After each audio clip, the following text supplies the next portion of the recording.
Yo, YouTube, we're back with another live, and I've got a guest today as well, and his name is Benny Lichtenwalner, and he's a coach in my new GTG for Life mastery program, which is all about getting the girl for life. So, there's a lot of programs out there that'll teach you how to meet a girl, sleep with a girl, but we're all about how to keep a girl hooked on you for life. So, just want to tell you a little bit about that real quick before I bring Benny on here. Of course, you can go to gtgforlife.com if you want to learn more about that program. But if you're a traditional minded man who's looking to attract and keep a loyal girl for life, then my team, including Benny, will help you select, qualify, and approach wife-worthy women who are eager to please and follow your lead as a man right where you live. Anybody who says that there are no good women out there has an impoverished mentality. So this is what we do. Check it out. If you're not in a hot monogamous relationship with an amazing girl within the next 8 to 12 weeks, we will work with you for as long as it takes for you to succeed. You don't drop out of the program. We just keep the pressure on you until that happens. And so just like hundreds of other men that I've mentored, you can finally become successful with women, not just for a night, but for life.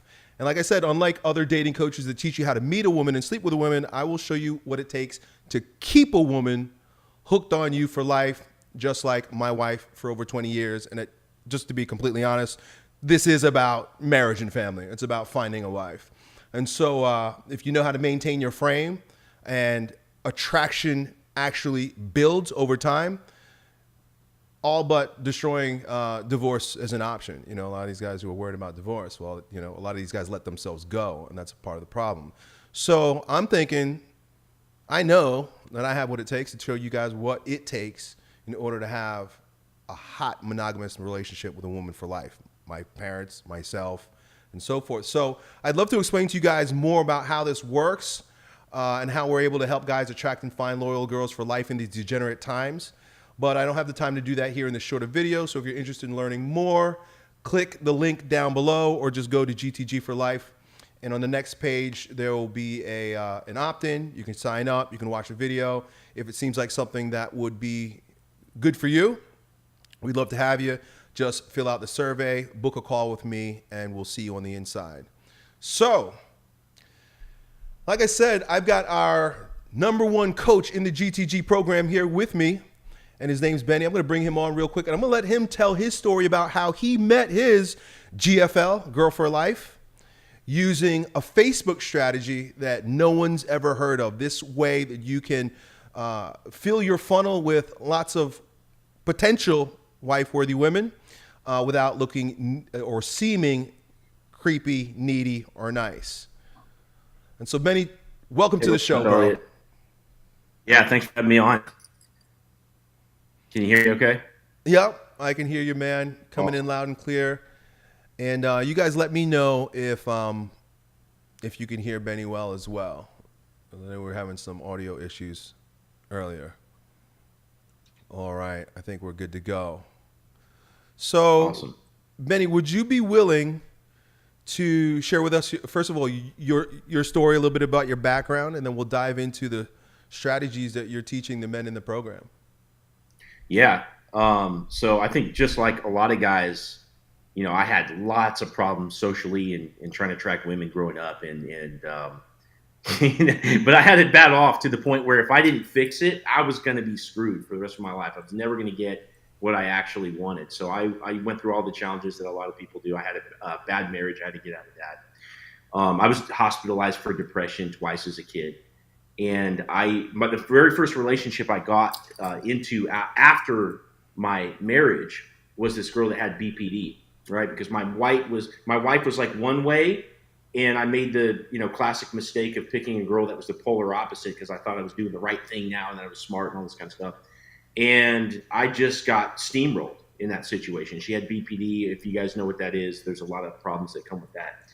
And here I am in my mid 30s, kind of looking around. Like I had 4 kids. I'm divorced. I'm at a point where I'm like moved into my parents' basement for a little bit because we sold the house and all the post-divorce, the dust settling and everything. And I'm like, man, I don't want to go through this again. I grew up with all these problems, and I thought I kind of ironed it out. I'm like cool enough to get the girlfriend and all this kind of stuff now, but but I clearly something was wrong. I picked the wrong one. So I started studying dating advice even more and all this kind of stuff, just ingesting it. And I went out into the field and applied it, meticulously for 2 years. And that journey was basically what my wife came out of it. And so several times a week, I would go out, I would course correct, kind of get introspective, get 1% better after every single date because I'm making all the same mistakes that everybody else makes, right? It's really just a period of immersion that most guys, they won't put themselves through because we do anything to avoid pain. So I just faced that pain because I knew it's like, okay, well, if I don't face this, my life is going to be shit, for the rest of my life. So let's just figure it out.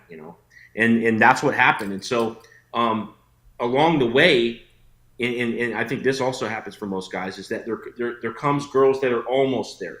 They if you take the time to think about what you want in terms of shared values and what kind of life that you want to live, you'll meet women that are almost there. And if you hold out within this process and you really apply yourself in the dating world and you have confidence that you can get what you want, and there was like 4 or 5 of these almost girls until I met my wife. So really going through this journey of like really going out, so in some cases 4 or 5 times a week, and applying that over a couple of years and holding out for the right one. I've seen what the path looks like A to Z. You know what I mean? And so once I met my wife, I realized I was like, man, I've done this thing now. I can turn around and help other guys do it. And that's what I've been doing for really the last 3 years. So. And so you use Facebook to meet your wife. Yeah. Yeah. So it's kind of a funny story. So the way that I stumbled upon this, there's a couple pieces that went into it. So first of all, I was on dating apps. I was having shit luck, right? So just to be shallow for a second, kind of use the numbers system just so that everyone can kind of understand what I'm talking about. I would be on there, match with girls that I would consider to be like a 7 or something in terms of attractiveness. And then I'd match with like the 9 that I'm really interested in, but I could barely get her to talk to me or whatever.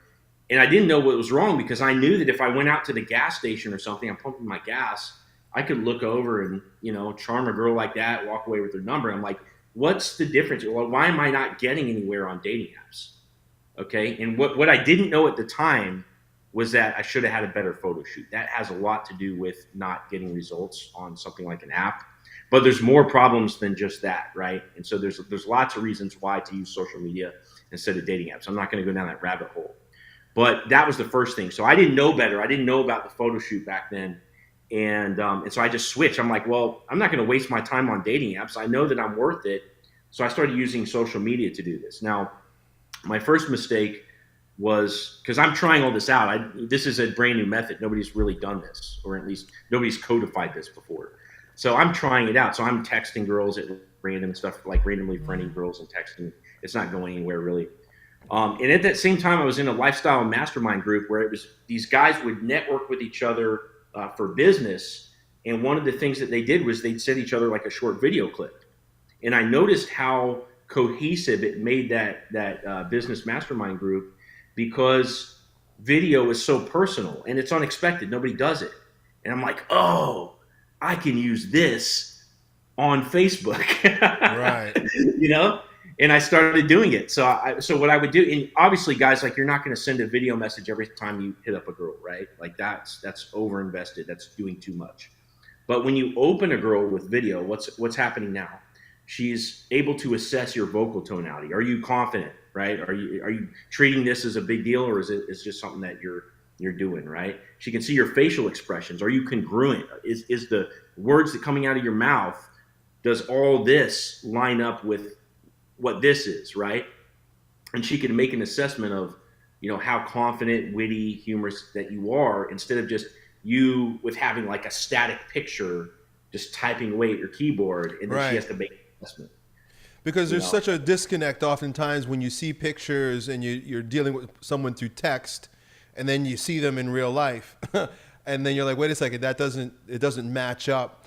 And I imagine that, well, first of all, as a woman, you probably get hundreds of DMs a month from guys, especially if you're putting yourself out there, which is a different story completely. But at the same time, how many of them actually stand out as worthy of your attention, right? Oh, you're hot. Oh, you're doing great, baby. Oh, And these guys, they just seem like thirsty simps. But when you come out the gates with a bit of confidence by being on video and presenting yourself in the way you would if you were in real life, I imagine that you have a much better conversion rate than the other Oh, guys. this problem that you just described is way worse than what anybody even realizes. Guys, unless you've had like your attractive single female friend take you under her wing and like open up her like Tinder DMs and like show you what her inbox looks like, you're in the dark, okay? So I was hosting a men's retreat last year, about the same time last year actually. And we were at a lake house for a few days, and my wife and I were driving, to it, and we were talking. We're like, man, we need to show these guys what it's like for attractive women on dating apps, right?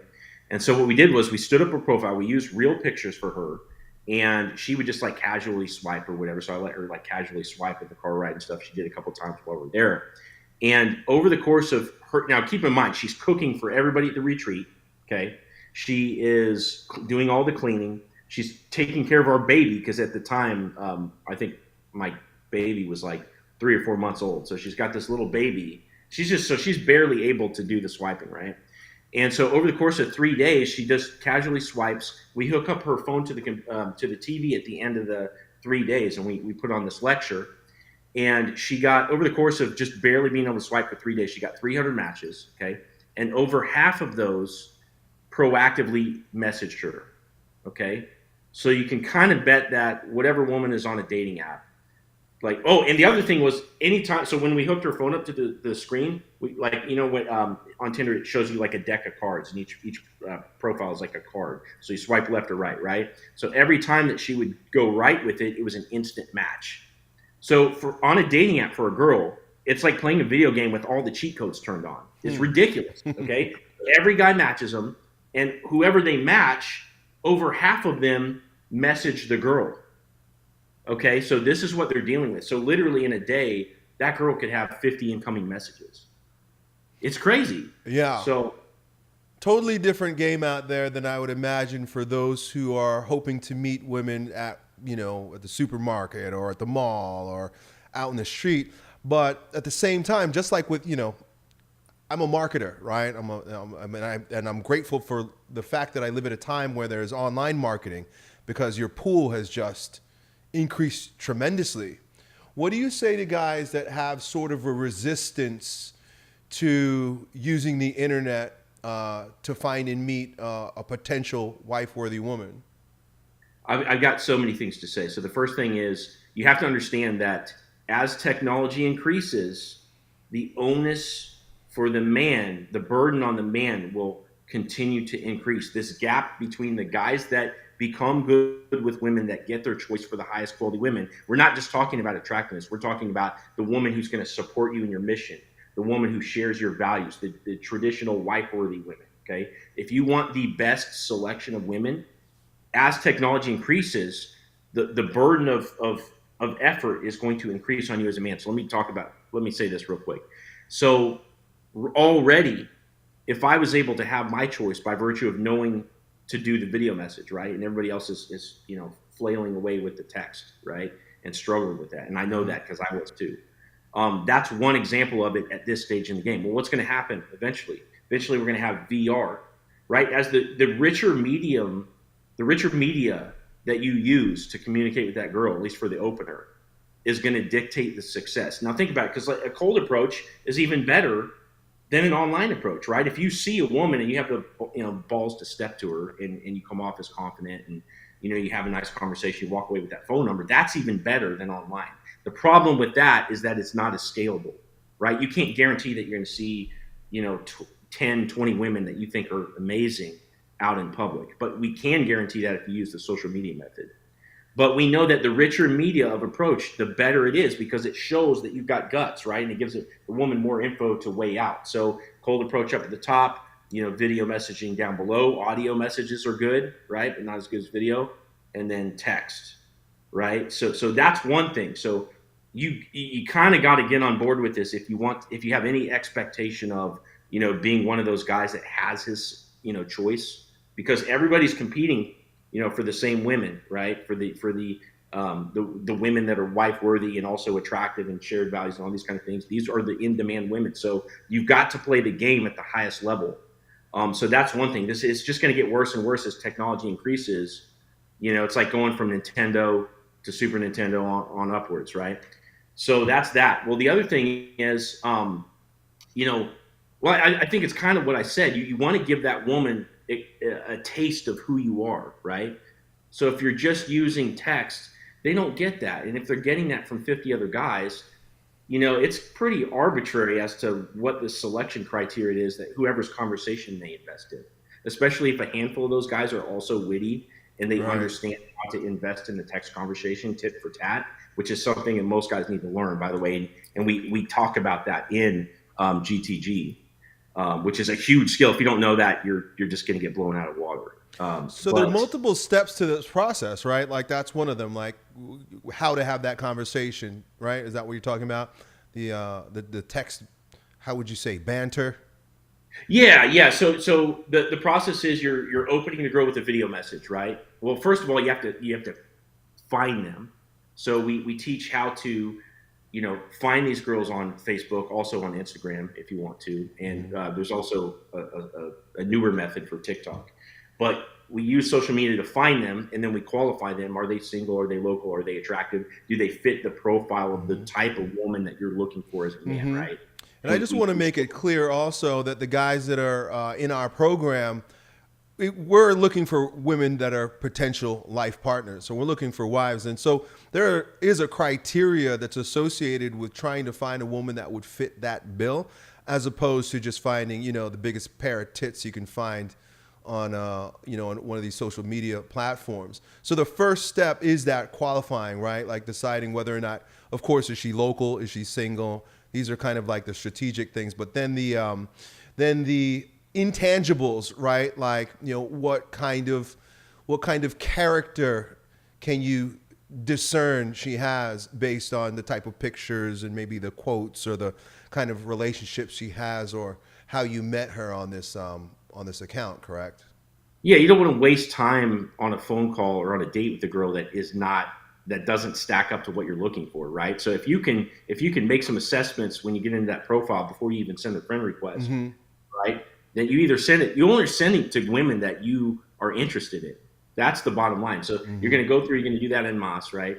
And you proactively open them with video, and then from there, it is the banter, which does happen over text because you're not going to send them a video message every time because you're going to end up over invested, and it communicates to the girl that you don't have anything else going on. Right, So like you're overexposing yourself in a way, correct? yeah, And that's unattractive. yeah, because it communicates that a couple different things that you're not on your purpose as a man. Like, who is this guy that has no, like, all the time in the world to talk to me, an internet stranger, and I'm not even giving him that much attention yet, right? So, like, why is he going off the, it's weird to a girl. So that's one piece of it. The other thing is, well, if you are an in demand guy that's on his purpose and that is charismatic and has something to offer women, how can you put all your eggs in one basket right away? Why aren't you talking to other women too? They should want you too, right? So why are you giving me all this effort? Right. So it shows that you have nothing better to do and that maybe you're a thirsty simp, over investing in one girl. And, And and let me just say this real quick because it gets more scientific than just, hey, don't try too hard, right? We actually have Mhm. metrics where you can kind of look at your text conversation and figure out where you're at. Like, so looking at, for example, is that girl using emojis? Is she capitalizing her sentences and using punctuation? How big is her text bubble size in relation to yours, right? You need to Mm. feel out how much effort she's giving you to really dial it in, the sweet spot, to Mhm. keep her chasing. That's what we want. Mhm. And so I think it's a good thing that young men have their options open, right? You want to be able to maintain your options open because it gives you ample opportunity to find your wife worthy woman, right? You want to be able to see what's there and then make your choice. I would imagine that it sort of gets cumbersome trying to maintain all of these online leads. like for business, I use a CRM, right? So a customer relation management tool. Is there some sort of like, a girl for life management tool or method that you use in order to kind of like work through this process? Yeah, I do have a spreadsheet because there is thought processes about like when have you talked to her last, right? There's thought process about how frequently you should reach out if she's not actively texting you. Ideally, she is. Ideally, you've got her interested enough to where she's putting in the effort to reach out. Okay, but if that's not happening, there's a thought process as to how frequent we should reach out. When was the last time we talked to her? Have we seen her yet? That matters if we've been on a date or not. There's a lot of metrics that matter. So we have a spreadsheet that helps guys track that. Wow. So what are some of the metrics that you track? So when was the last time you talked to her? Have you been on a date with this particular girl or not? Maybe notes about her, right? Because now here's the thing: we can get in our head, we can get overly vigilant about red flags, especially if we've been traumatized in the past. I Mm-hmm. had this with my wife. I had some worries in the beginning, but I knew better because I waited and I watched, and I'm Mm-hmm. evaluating because you don't know there's a lot of excitement over of course, the first few dates and stuff. And so Right. I'm evaluating, but I've got notes in there like, okay, I'm gonna look out for this. You don't get in your head about it on the date, but you might write, if you're talking to multiple girls, you're gonna write some notes about who they are and maybe what you might want to look out for, and then you either confirm or you discard with the concern. Mm-hmm. And so uh, I imagine there are best practices for how you sort of escalate that conversation, right? What are some of those best practices, or even like paradigm mindsets that you go into when you're having these conversations? And I imagine as a man in this role, you want to have an intention, but not playing your cards too hard, too fast, and sort of leading the potential relationship in a smooth way. Yeah, so you're talking about like the initial, like where we're first connecting with a girl, like a stranger off the internet kind of So I thing. guess there are stages, right? Like you go from Yeah, complete stranger to familiar. There's levels of familiarity. Yeah. there are. This whole thing is mapped out, right? So basically, what you have in the beginning is how you're going to talk to a stranger over the internet. The Mm-hmm. game changes once you get her in person, right? Mm-hmm. There's things that you can do to encourage her to show up, like calling her on the phone instead of setting a date over text, which they're going to flake on way more often, right? So there's stages. There's like internet stranger, phone call, date, a girl that you've seen for multiple dates, and this is mapped out all the way to the point where typically a girl is going to say, I love you. If you've seen a girl at least once a week for about 7 weeks straight and you're doing all the right things, asterisk, you're doing all the right things, understanding attraction and not being too eager and stuff like that. You guys have shared values. You're a good match, right? Typically, a girl is going to want to say "I love you" within about 2 months, provided that you've seen each other the whole time, you've been on dates, and you're doing all that. So you've got the stage from internet stranger all the way up to a girl that's in her feels about you, and from that place, then you can start to have that relationship discussion. Hmm. So are there any things to sort of avoid? Advice for guys who are going to considering this, but it's like, hey, I've tried this before, or maybe they haven't tried it with a video, but they've made some mistakes in the past. Or what's some of the biggest mistakes you'd say that guys who are looking for a woman online would make? Yeah, I'd say number one, having like I guarantee. So we got over 100 people watching right now, just at this very moment. I guarantee a good portion of these people are probably thinking, man, like I start friending people on Facebook, like there's gonna be some blowback from that, right? Like, Mm-hmm. oh, like somebody from work, I'm gonna friend their cousin or something or whatever. I mean, I can tell you guys, when I was single, on Facebook, I worked my way up to about 3,500 friends, and only 500 of those were people I actually knew in the area. So I had vetted about 3,000 different women in my city. Okay, I couldn't even begin to message all those, but I was messaging every day, and I got to the point where I had a different date for every day of the week. Okay, and Mm-hmm. again, anybody can do this. By the way, this is me, the guy that grew up having complete struggles with social dynamics, and I was hospitalized for depression twice. I put myself in these shoes. So anybody can do this. But my point is that in all the effort that I did to find my wife in this whole 2 year journey, basically. Mm-hmm. Um, you don't get any blowback. I never got fired. I never got any. The worst that ever happened was I happened to message two girls that happened to be friends, and so they send me a video back, like giving me some crap, right? Which of course they were going to do that, right? If you and your boy got messaged by the same girl, you probably get together and give her some crap too. You're like, hey, what's up with this, right? And that's to Right. be expected. And you treat it as another hurdle, like you just respond to it with dignity and just like, hey, yeah, this is, and my wife don't, if a woman understands your role as a man is to put your interest out into the universe and see where it's going to stick. Who are you going to mesh with? The woman that you eventually meet is going to understand this journey. So some of you guys are going to be afraid about blowback when you think about taking massive action like this. Mm-hmm. But what you really should be afraid of is not getting the result. Okay, because somebody sending you, a little sassy video or whatever is 1 minute or less of your life, whereas that partner that you're going to have is going to be for the rest of your life. I would imagine, because I haven't been in the dating market ever, especially not online, right? I've been married that long. But I could only liken this onto, having the same sort of mindset that someone that would go into sales has, right? And, of course, we don't want to reduce it to that, right?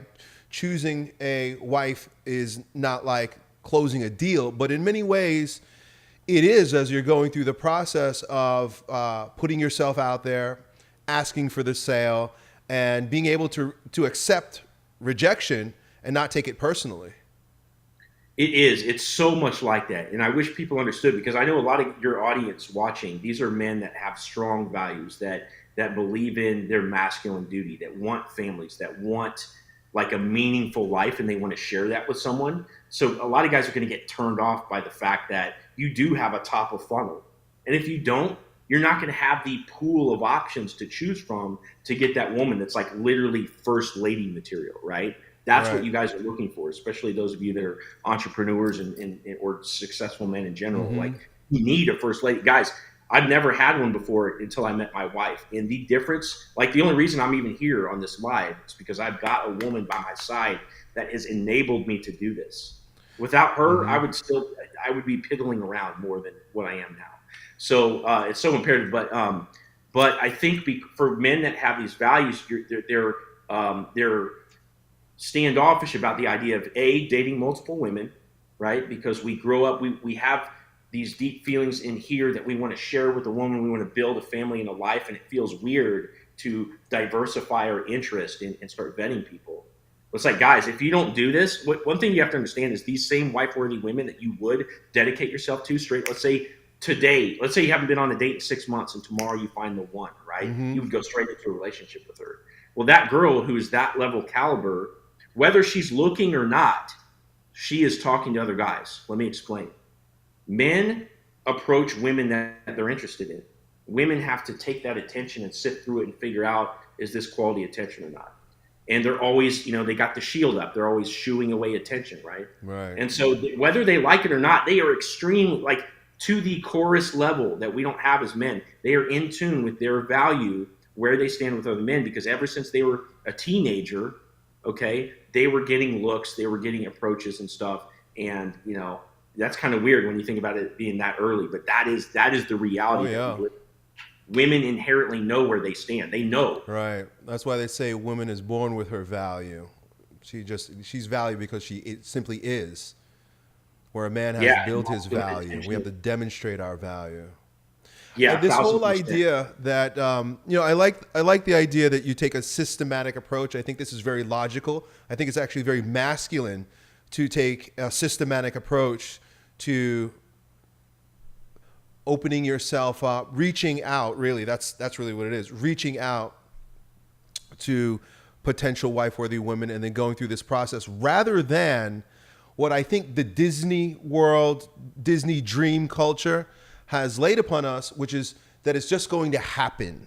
This is a mix between Disney and New Age, where if you just visualize and dream about your perfect woman, that she's just going to show up, she's just going to be there, or like Disney magic somehow, your fairy godmother is going to bless you with this girl that's going to walk into your life. One day you're at 7-Eleven and the sky is going to open up and harps are being played and she's going to glide in through the door. And even though there's no wind, the wind's going to blow her hair and your life is going to be made. But especially from what I hear you saying, and what I'm understanding here, that's never really going to happen, and definitely not going to happen for most guys.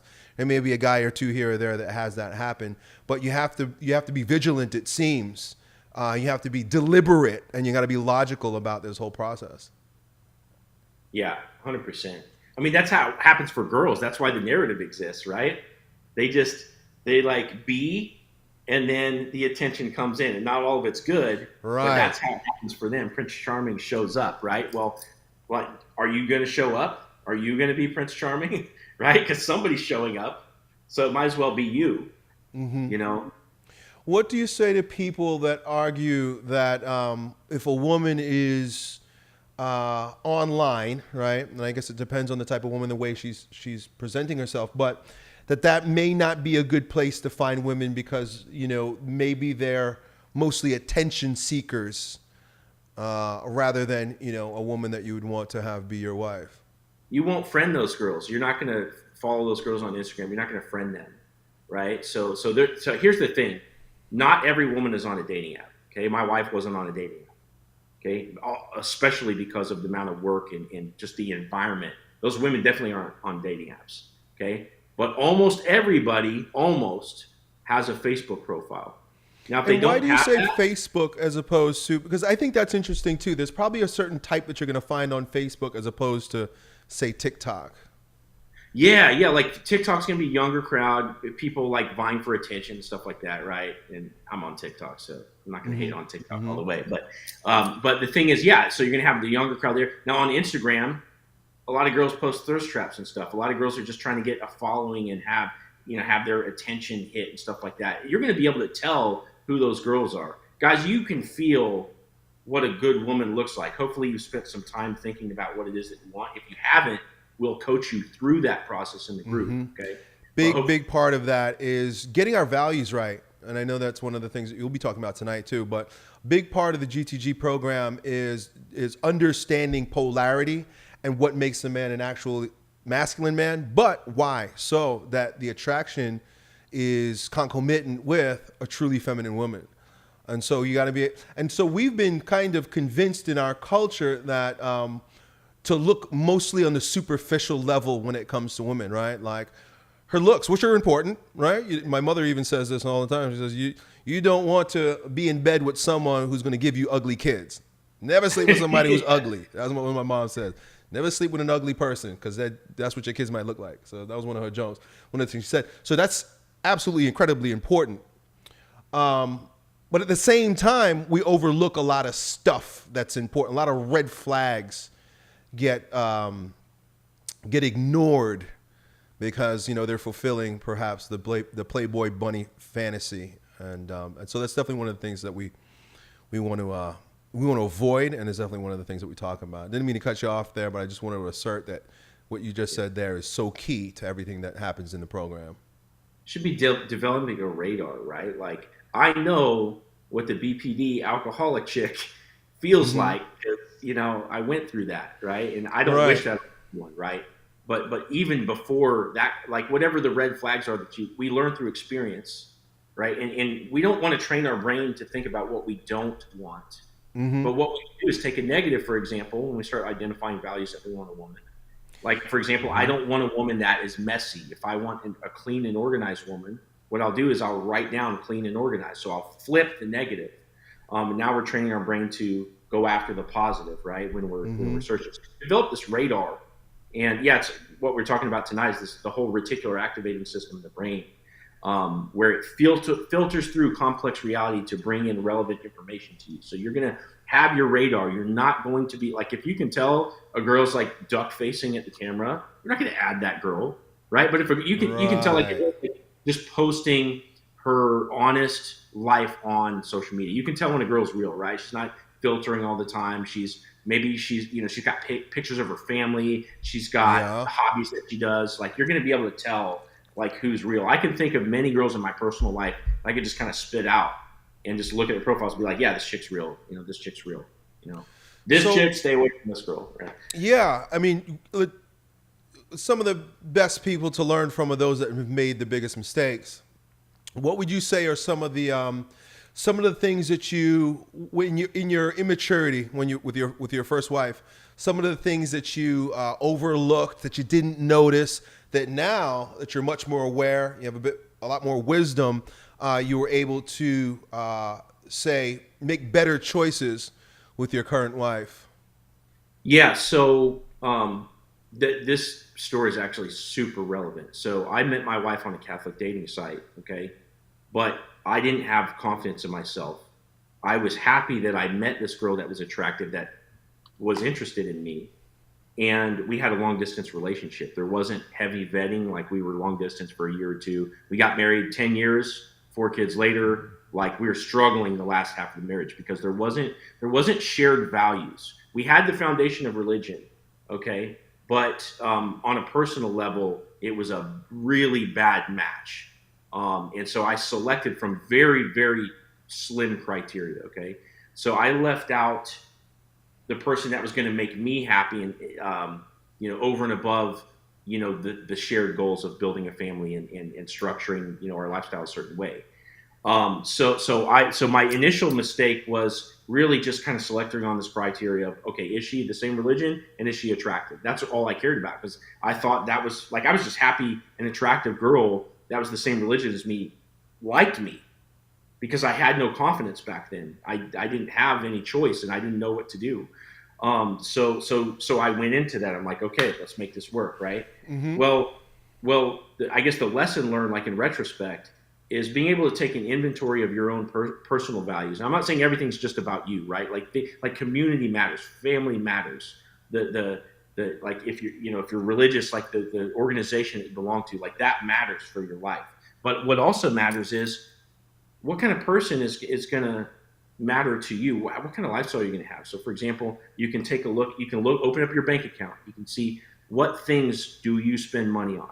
You can look around your space. Okay, what room in your house is most organized? Is it the garage? Is it your desk? Like, this is going to tell you something about who you are as an individual.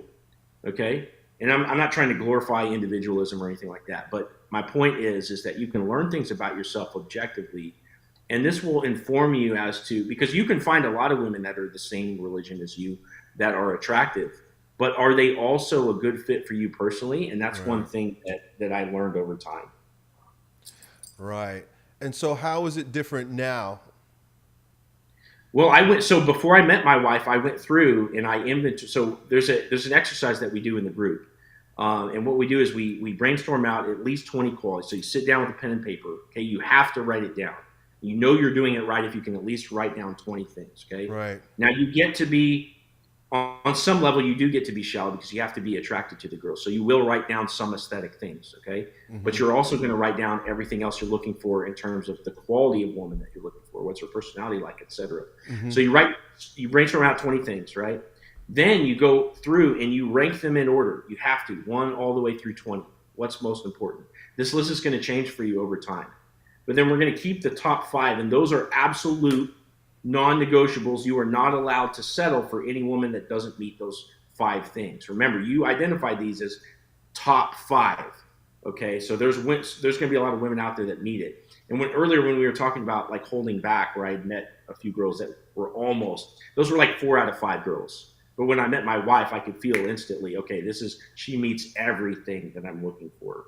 And so when you go through the trouble of writing it all down, and then you hang on to the top 5. These are your Mm-hmm. non-negotiables. Those 2 things: trains your brain, number one, to find what you're looking for out in the world. But the other thing is that it also puts you in the buyer frame. The seller wants to sell the old junker car a lot more than the guy that wants to fix it up. Wants to buy it. Right. Yeah. Yeah. It makes a lot of sense, and as opposed to allowing it to be accidental, which I think that's what most of us end up doing. That's a big part of the reason why relationships don't work. We're not deliberate about what we're doing, where we're going, who we want, why we're doing it. It's just sort of a blowing in the wind sort of thing. You mentioned that your first wife and you had a long distance relationship. What are your thoughts on, first of all, now, what are your thoughts on long distance relationship? And if we're teaching men how to meet women on social media, um, do you warn against long distance, or is it something that you kind of overlook? What are your thoughts on all that? That's a great question. Well, over the last few years in coaching, I realized that in some cases it's going to be appropriate, right? If a guy's in the military, probably decent for him to have some kind of relationship than to just randomly date the girls around the military bases and wherever he gets stationed, right? So Right. for a military guy, long distance relationship isn't necessarily all that bad because now he can kind of focus on one girl, like depending on the situation. But generally speaking, I think it's bad. Okay, and this is somebody that's done it, and so the reason why Right. I think it's bad is because if you as a man are high quality, you have options, right? You have a purpose in life. Which if you don't, we can help you. We can talk to you about that kind of a thing. But if you have a purpose in life that you're passionate about, if you've identified hobbies for yourself, if you have any degree of social understanding, if you have any charisma, wit, any confidence, all these things, why would you go outside of your radius? For example, I live in Atlanta. There's 6 million people in Metro Atlanta. Why would I ignore 6 million people just to talk to the one person halfway across the country? Right. So if you're a high quality man, you should be able to date women in your locality. And here's why it matters: because you're not getting dating experience. You need to know what it's like to plan a date, what it's like to this matters more than just the dating. You're going to plan dates with your wife. You're going to need to know, hey, I need dinner reservations. I need to take her out axe throwing after. I need like a multi-part date if I can handle it. If got a babysitter for the kids or whatever. You're always planning dates. You never let that go. So you need to know how to plan dates. You need to get relaxed around the type of women that you're attracted to. So if you close your eyes and you're like, man, yeah, like I can see how attractive my future wife is, and then that woman materializes in front of you, you're gonna be nervous if you've never spent time around women. Like you need to get across the dinner table from these women that make you nervous. If the women that you date don't make you nervous and you're new to dating, you're doing something wrong. You're settling. That won't like the type of women that you want. They should make you a little bit on edge because something should feel at stake. You should feel like, man, like I'm not saying you lean into this feeling. Okay, we want to power through this, but there should be an effect, that you're going after, shooting for the stars. And so you need to put yourself in the proximity of these women to be able to do this. So you got to be able to date. Yeah. And so I'm curious, you're using, I guess, maybe I sound like a boomer saying this, but you're using new technology to meet women. You mentioned before um, the metaverse, and that Yeah. we might be, and I laugh, but I know that that's what's coming. Just sort of Yeah. just kind of a brain exercise, just a little fun before we start to wrap up. What do you see the future of uh, relationships for men and women looking like? Particularly in the beginning stages, right? Because in a big part of the GTG program is full spectrum, right? And so I brought you in because you're an expert in helping men use technology to meet women. On the other end, I'm teaching men what it's required in order to maintain a healthy, hot monogamous relationship for life. Um, but the front end's always going to change. The things on the back end are principle based. Whether you're meeting women, and you're using social media or using dating apps or you're in the metaverse.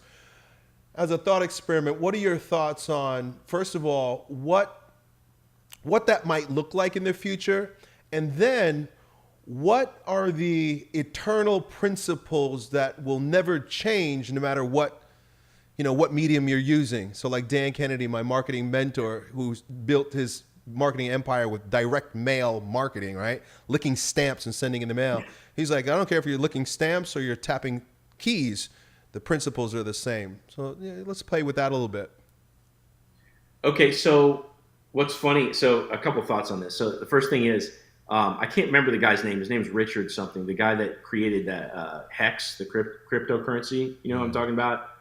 No. He's a character in the crypto world, and he talks about how the metaverse is like all it is a glorified game lobby. Like it's just like you have a little icon off to the side. Like if you actually go to the metaverse, and I haven't really messed with the metaverse, so I have no clue what I'm talking about here. But I think in one end, like we're not there yet. Like he has this joke about how like yeah, metaverse is just a game lobby. Like people that play video games have been doing the same thing for 20 years. It's like it's no different. So he kind of talks about like how we're not there yet, but you do know that technology will improve. Like years ago, we didn't have VR headsets, and now my stepson has the Quest and stuff, and he's playing video games like in 3D and stuff like that. We do know that they do have social apps on these VR sets, right, where you can sit down at the table and like have a chat with an avatar and stuff like that, right? So what I think is going to happen, what I've already seen with you see this on dating apps, like Tinder has brought the go live feature where you can like go live with a girl, but it's short. That in and of itself is short sighted because a girl's gonna have her hair in curlers. She's not gonna have her makeup done. She's not gonna go live with some random stranger on a dating app when 50 other guys are messaging her too, right? Right. So like you're seeing the apps try to implement the stuff on Bumble. You can send a video clip, but there's problems with Bumble too. But we're seeing things inch in that direction. We know that the richest media that is available to the common man is right now is video. In years past, you couldn't send video or even audio, right? But now we can, and we're in the baby stages of it. So we're going to see everything get richer and richer, right? What happens with a video game console? We had Atari back in the day, right? And now we have PlayStation 5, which is more graphic. It's a richer media. Everything, the video quality is better, audio quality is better, the connectivity, the ability to play massive games and stuff like that. Like that's all there. So what's going to happen? We know that electronics and the internet is going to more and more resemble actual reality over time. We know that's going to. So it's either going to be VR, it's going to be metaverse, whatever it's going to be. We don't know if phone, like if it's going to be a phone thing, if it's going to be a console. We don't know. But what we do know is, and this gets to the principles, which is that if VR or the internet or the way that we meet women online, okay, which is scalable as opposed to cold approach in person, if that more and more resembles reality, then it becomes more and more crucial for you as a man to develop yourself into a high quality man. That's the bottom line. So the internet's just a vehicle that we meet them on, so we want to use the richest media on the internet as we possibly can, just to show that girl that, hey, like I'm a champ. That's all you're trying to do. Same thing with a cold approach. But on the internet, we can take hold of the sort of like intermingling of communities, right? So for example, I was friending a lot of yoga girls on on Facebook. Yoga girls are in shape. They tend to be spiritual. They tend to care about things and stuff like that, right? So I would tap into that network, right? CrossFit girls. These are in shape women that care about their physique. They're not scared of doing hard work, right? A lot of CrossFit girls. I would tap into that community. So the internet is good because we can tap into this community. But if it becomes more and more real, it's more and more crucial for us to see dating or dating advice as literally just closet personal development advice. Now, it's a little bit more specific because we have tips on how to connect. But at the end of the day, we have to be the champ, and there's no getting around it. I love the way that you say that, and I think that's a great point to sort of start wrapping things up. Say that one more time. I mean, dating basically is personal development. Yeah.